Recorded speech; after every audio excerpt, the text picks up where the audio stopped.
Wow! It was only a matter of time before the television remake trend found its way back to Hannibal, Murdoch, Face and B.A. Baracus, the four mercenaries better known as the A-Team. In 2015, 20th Century Fox Television announced that a reboot of the mid-1980s action series is in the works, and that this team will be made up of both men and women. Let's take a look back at the show that started it all. The crime they didn't commit was murder. In 1972, the A-Team was sent on a covert mission to rob the Bank of Hanoi of gold bullion with the intent of helping to end the Vietnam War. They succeeded only to find that their commanding officer had been murdered in a traitorous double-cross and his headquarters burnt to the ground. Unable to prove that they were acting under orders, they were sent to a maximum security stockade. There was only one sort of on-screen death in the entire run of the show. Fans will remember that almost every episode climaxed with explosions and gunfire and bad guys flying every which way, but no one ever actually got hurt. Crooks were shown scrambling out of cars before they blew up or running away after being thrown from a window. The only on-screen death was the death by explosion one, implied of General Fulbright in The Sound of Thunder. B.A. never actually says, "I pity the fool." This was a catchphrase belonging to Mr. T, but just like "Play it again, Sam" and "Beam me up, Scotty," the exact quote never appeared in the series. Usually, B.A. preferred to call people suckers.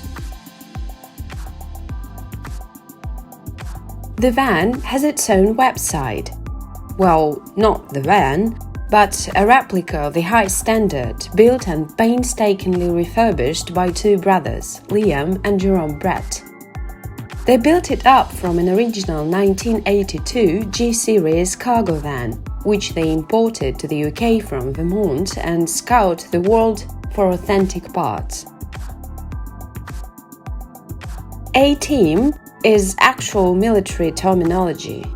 Military actions such as forward attack are often done by an assembled Alpha team. The A-Team advances first and then is often supported by a Bravo team or B team.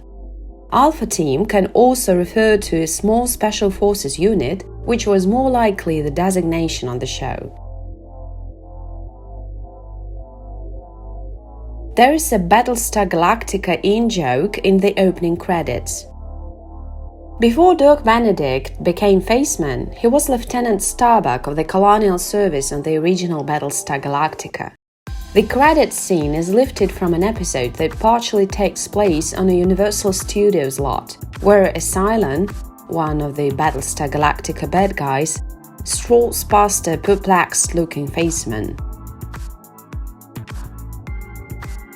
Murdoch's first name was never revealed. The members of the A-Team included Lieutenant Colonel John Hannibal Smith, Lieutenant Templeton Arthur Faceman Peck, Sergeant Bosco Albert Bad Attitude Baracus, and Captain H.M. Howling Mad Murdoch. Murdoch's first name was never revealed. Dirk Benedict got the role of Face because he was old. Another actor, Tim Donegan, was originally cast and shot the pilot episode of the show. However, on camera, Donegan admitted he looked like a high school sophomore, too young to play a Vietnam veteran. He was replaced with Benedict. Hannibal is loosely based on a real-life colonel. Lieutenant Colonel Gordon Beau Gritz was a controversial Army Special Forces soldier who was popular because of the efforts he made to recover lost soldiers after the Vietnam War. His popularity coincided with the conception of the A-Team, So Hannibal, the leader of a ragtag band of crazy special forces heroes, was modeled after him. It spawned a series of novels. With titles like Bullets, Bikinis and Bells and Operation Desert Sun, The Untold Story, the books are mostly novelizations of popular episodes. There were 10 published in all, although half were only printed in the UK. Most can be found on Amazon. Mr. T thought the movie version was too smutty. The original BA had this to say about the 2010 big screen adaptation of the series, starring Liam Neeson and Bradley Cooper. People die in the film and there's plenty of sex, but when we did it, no one got hurt and it was all played for fun and family entertainment. These seem to be elements nobody is interested in anymore. It was too graphic for me. I've no doubt it will do big business at the box office, but it's nothing like the show we turned out every week.